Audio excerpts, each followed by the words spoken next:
What is going on? I'm back again. This is actually gonna be my second review of the day. So this is number 2, but this one's gonna get posted before the last one that I just did today because this is more relevant. It's a 392 Durango. They exist. Let's do it, dude. I'm so pumped. Also, really quick, there was some of my videos have been doing really well for you know, in my opinion, for my channel.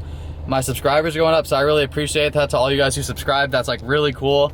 I love seeing that. Hopefully we can grow the channel to be bigger and have like a nice little community. That'd be really sick. So I'm gonna go and review this car, and I'll see you guys when I'm actually in the car. So I'll see you in a sec. Okay, 2021 Durango 392 SRT. Your boy's in it. He's here, he's in it. So we're gonna go drive it. It's beefy. It's beefy. It's beefy.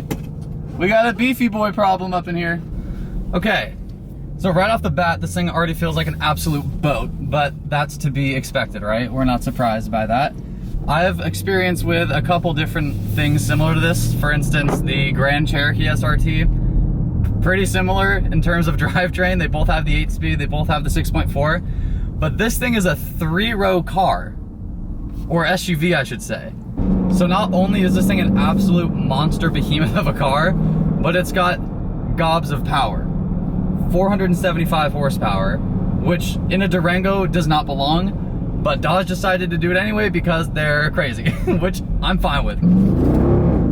Okay, yeah, dude, this thing will absolutely rip. Now, it's not quite as quick as the Grand Cherokee SRT, only because of its weight, but like I said before, the transmission is the same, the drivetrain is the exact same. But the cool thing about these cars, not only do they have a lot of power and are they comfortable, they have a ton of luxury. In this car, they have a 10.1-inch screen, which is upgraded from an 8.4, which they had the previous generation. So it's still on Uconnect 4C, which is a great system. It's quicker than most systems I've tried, honestly. So there's nothing to complain about there. Heated and vented seats, heated wheel. You got SRT mode, launch control, parking sensors, drive assist, adaptive cruise control, lane keep. I could go on and on forever about these cars. It's so weird going this fast in this big of a car. It's just odd. It doesn't feel right. It kind of makes me nervous. It's a fun car. You cannot go wrong with this. Take the family, dude. Dude, take your family to the Yellowstone National Park. Why not? You got it. You got the space. You got 3 rows in this thing. What do you think I'm playing? Hop in the back, kids. And in the back of this thing, you got captain chairs. So why not, right? Comfort, quickness, and reliability. That's Dodge, baby. Come on now. So let's go, because right now we're in comfort mode, right? So let's go ahead and hit it into track mode. Okay, so immediately the exhaust gets louder in track mode. My traction control goes off. All-wheel drive system goes into track mode, stability control, suspension, steering. Everything feels heavier but also lighter at the same time. It's kind of weird. The steering wheel has a heavy feel, obviously, because sport mode, you want that direct feel when you're going left to right through curves or corners, which in this thing, you should be able to do just fine because it has all-wheel drive. Okay, so it's not lacking in traction at all. And it's got the right motor for it. You've got power all the way around. The suspension has a really good way of hiding how big this car actually is. It makes it feel a lot smaller. If I closed my eyes right now, which I won't do, I would think by the sound and the feeling of the steering wheel and like the suspension that I was in a Scat Pack. Like a Charger or a Challenger. I would have no idea until I opened my eyes and saw that I'm about 6 feet higher than that. First gear roll on, we're at 3,000 RPM.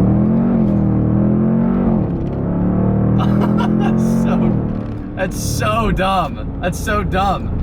You don't need this thing to be any faster than it already is, I'll tell you that.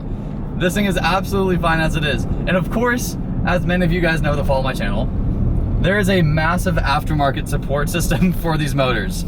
So if you did want to go absolutely crazy with one of these things, you totally could. There's actually exposed carbon fiber in quite a few places in this car. All around the dash, around the door sills here, it's exposed carbon fiber.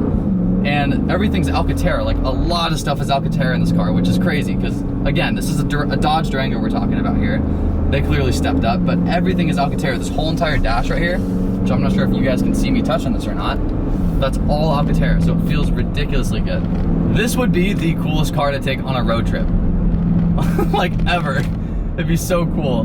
The captain chair's in the back, the third row, so much room for storage. And then you're going down to Arizona all of a sudden and you hit a long straightaway. Go ahead.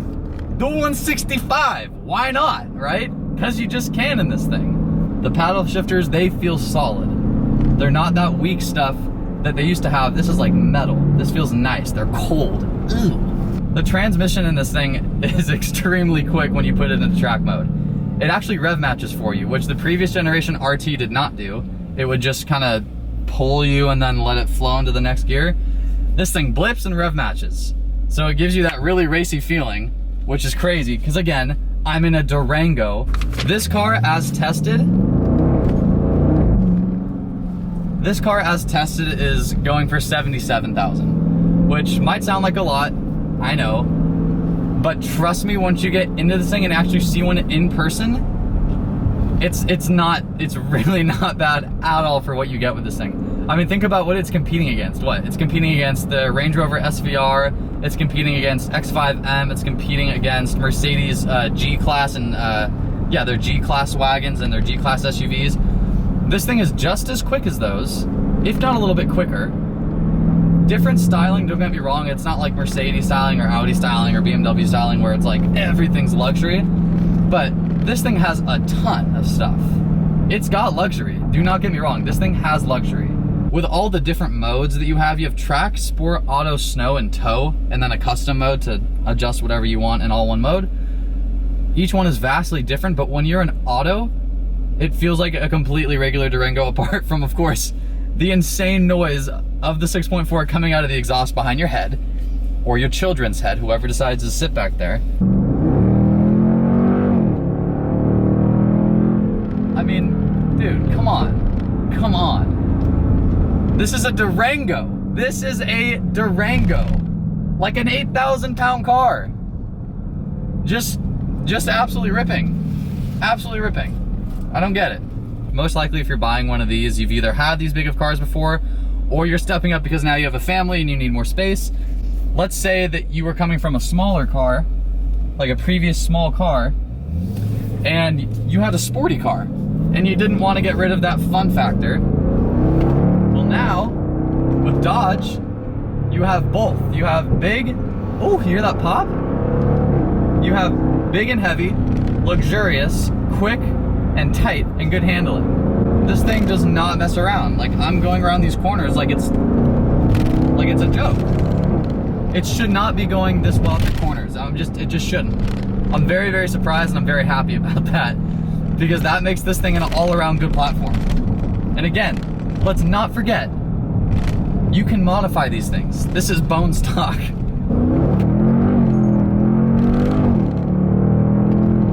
This thing like shoots you into the next gear.